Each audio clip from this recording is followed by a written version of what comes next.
آج یکم رمضان المبارک ہے، تو انشاءاللہ العزیز روزانہ عقائد کی درستگی، احوال کی درستگی، اپنے اعمال کی اصلاح معاشرہ، ایک مومن کو کس طرح زندگی گزارنا چاہیے، اسلام ہمیں کیا سکھاتا ہے، انشاءاللہ اس موضوع پر مسلسل میں گزارشات آپ کی خدمت میں پیش کرتا رہوں گا، اور اگر آپ توجہ سے سنیں گے اور انہیں اپنے معاشرے تک پہنچائیں گے تو شریعت کا حکم اور دین کا پیغام معاشرے تک پہنچانے میں آپ اس درویش کا، اس فقیر کا ساتھ دیں گے تو میں آپ کے لیے دعا گو ہوں۔ اللہ آپ کو دارین کی سعادتیں عطا فرمائے۔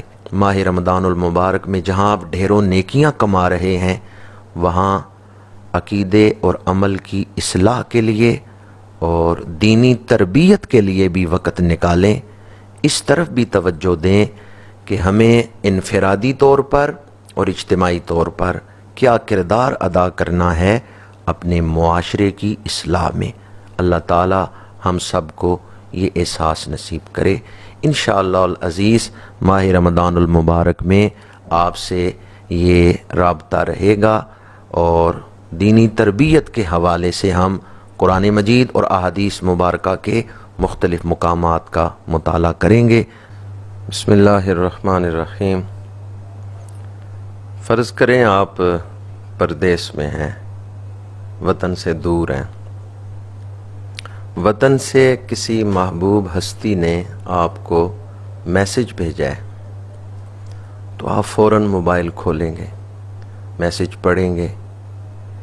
اگر کسی ایسی ہستی نے میسج بھیجا ہے جس کے آپ پر احسانات ہیں، آپ کے دل میں اس کی محبت ہے، تو میسج پڑھتے ہوئے آپ کا دل خوش ہوگا اور آپ فوراً رپلائی کریں گے، اور اس کے بعد بھی بار بار میسج کو دہرائیں گے، پڑھیں گے، دل خوش ہوگا کہ میں پردیس میں ہوں پر میرے محسن نے، میری محبوب ہستی نے مجھے یاد رکھا ہے، مجھے میسج بھیجا ہے۔ شکرانے کے جذبات دل میں پیدا ہوں گے، محبت بڑھے گی۔ اس وقت میں اور آپ، ہم سب پردیس میں ہیں۔ یہ دنیا ہمارا اصل وطن نہیں ہے، یہاں ہم کچھ عرصہ گزارنے کے لیے آئے ہیں۔ جس نے ہمیں اس پردیس میں بھیجا ہے اس نے تنہا نہیں چھوڑا، اس نے پردیس میں ہماری رہنمائی کے لیے سید الانبیاء خاتم النبیین صلی اللہ علیہ وآلہ وسلم کو بھیجا ہے، اور آپ کے سینہ پاک پہ قرآن نازل کیا ہے۔ قرآن وہ میسج ہے جو آپ کے خالق نے آپ کی طرف بھیجا ہے۔ کبھی آپ نے اسے بھی کھول کے پڑھا کہ میرا رب مجھ سے کیا چاہتا ہے؟ اگر آپ نے آج تک نہیں پڑھا تو میں کہوں گا، عرض کروں گا، نزول قرآن کا مہینہ چل رہا ہے، ماہ رمضان المبارک، اس کا حق ہے، اس مہینے کا ہمارے اوپر حق ہے کہ ہم قرآن کھول کے پڑھیں۔ اگر آپ کو ترجمہ نہیں آتا، تفسیر کا علم نہیں، پھر بھی قرآن پڑھیں۔ صرف قرآن کی تلاوت سے ہی برکتیں اور اجر ملتا ہے، اور اگر آپ کو پڑھنا بھی نہیں آتا پھر بھی آپ قرآن کھولیں۔ قرآن کی زیارت سے بھی ایمان تازہ ہوتا ہے۔ جس طرح کہ آپ کوئی سبزہ دیکھیں، باغ دیکھیں، دل خوش ہوتا ہے، آنکھیں ٹھنڈی ہوتی ہیں۔ رات کے وقت آسمان پر چمکتے ہوئے ستارے دیکھیں، دل خوش ہوتا ہے۔ کوئی تارا اتنا روشن نہیں جتنے روشن قرآن کے لفظ ہیں، کوئی ہیرا اتنا قیمتی نہیں جتنے قیمتی قرآن کے لفظ ہیں، کوئی شکر اتنی مٹھاس نہیں رکھتی جتنے میٹھے قرآن کے لفظ ہیں۔ قرآن نور ہے، قرآن شعور ہے، قرآن ہدایت ہے، قرآن عنایت ہے، قرآن رحمت ہے، قرآن حکمت ہے۔ قرآن گرے ہوئے لوگوں کو اٹھانا جانتا ہے، قرآن ہارے ہوئے لوگوں کو جتوانا جانتا ہے، قرآن مایوس لوگوں کو مایوسی کی دلدل سے نکال کر زندگی کی شاہراہ پر چلانا جانتا ہے۔ اس لیے اقبال کہتے ہیں فاش می گویم آنچ در دل مزمرست این کتاب نیست چیز دگرست۔ اقبال کہتے ہیں قرآن کو محض عام کتابوں کی طرح ایک کتاب ہی نہ سمجھنا، قرآن ایک طاقت کا نام ہے، قوت کا نام ہے، قرآن زندگی ہے۔ مسلم شریف میں حدیث پاک ہے، میرے آقا کریم نے ارشاد فرمایا ان اللہ یرفع بہذا الکتاب اقواما ویضع بہ آخرین، جنہوں نے قرآن اپنا لیا قرآن انہیں عروج پر لے جائے گا، بلندیاں بخشے گا، اور جس نے قرآن چھوڑ دیا وہ ذلیل و رسوا ہو جائے گا۔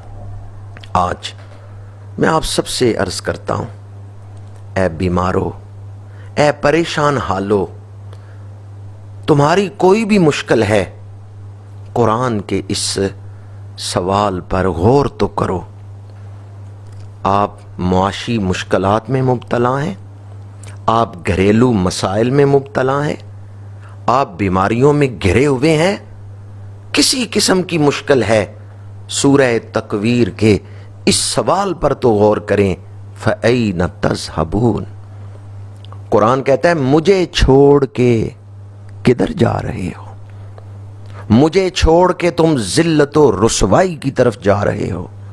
فَأَيْنَ تَذْهَبُونَ، قرآن کہتا ہے مجھے چھوڑ کے تم گمراہی کی طرف جا رہے ہو، مجھے چھوڑ کے بدبختی کی طرف جا رہے ہو، مجھے چھوڑ کے تم ذلت و رسوائی کی طرف جا رہے ہو، اور آخرت میں جہنم میں چلے جاؤ گے۔ پلٹ آؤ، لوٹ آؤ۔ فَأَيْنَ تَذْهَبُونَ، قرآن پکار رہے آ جاؤ، واپس پلٹ آؤ، لوٹ آؤ میری طرف۔ اگر ہم لوٹ آئیں تو کیا ملے گا؟ سورہ صاد آیت نمبر 29، کتاب انزلناہ الیک مبارک، قرآن بگڑے ہوئے کام سنوار دے گا، قرآن بیماریوں کو شفا میں بدل دے گا۔ کوئی الجھن ایسی نہیں قرآن جسے سلجھا نہ سکتا ہو۔ قرآن کہتا ہے لوٹ آؤ، پلٹ آؤ، عزتیں قرآن کے دامن میں ہیں، شفائیں قرآن کے دامن میں ہیں، برکتیں قرآن کے دامن میں ہیں۔ اب میں اس آیت کی روشنی میں دنیا بھر کے اہل عقل و خرد سے پوچھتا ہوں، اے بصارت و بصیرت والو، اے گوش و ہوش والو، اے شعور والو، تم سب سر جوڑ کے بیٹھ جاؤ اور ایک فیصلہ تو کرو، دنیا کی عزت اور وقار اچھا ہے یا ذلت و رسوائی؟ آخرت میں جنت اچھی ہے یا جہنم؟ یقیناً اہل بصیرت یہی جواب دیں گے کہ دنیا میں عزت و وقار اور آخرت میں جنت، یہ بہت اچھی چیز ہے۔ تو اگر آپ کا یہی فیصلہ ہے تو آ جائیں قرآن کی طرف، قرآن کے دامن میں یہ دونوں چیزیں موجود ہیں۔ طبرانی شریف میں حدیث پاک ہے، میرے آقا کریم صلی اللہ علیہ وآلہ وسلم نے ارشاد فرمایا قرآن کا ایک سرا، قرآن وہ رسہ ہے جس کا ایک سرا اللہ کے ہاتھ میں، دوسرا سرا اہل ایمان کے ہاتھ میں ہے۔ اب جس نے ایک ایسی رسی کو پکڑ لیا جس کا ایک سرا مومن کے ہاتھ میں، دوسرا رحمان کے ہاتھ میں ہے، تو کیا وہ مومن پھر کبھی بدبخت ہو سکتا ہے، ذلیل و رسوا ہو سکتا ہے؟ ہرگز نہیں۔ ماہ رمضان ہمیں پکار رہا ہے، لوٹ آؤ قرآن کی طرف، آ جاؤ عزتوں اور سچی خوشیوں کی طرف۔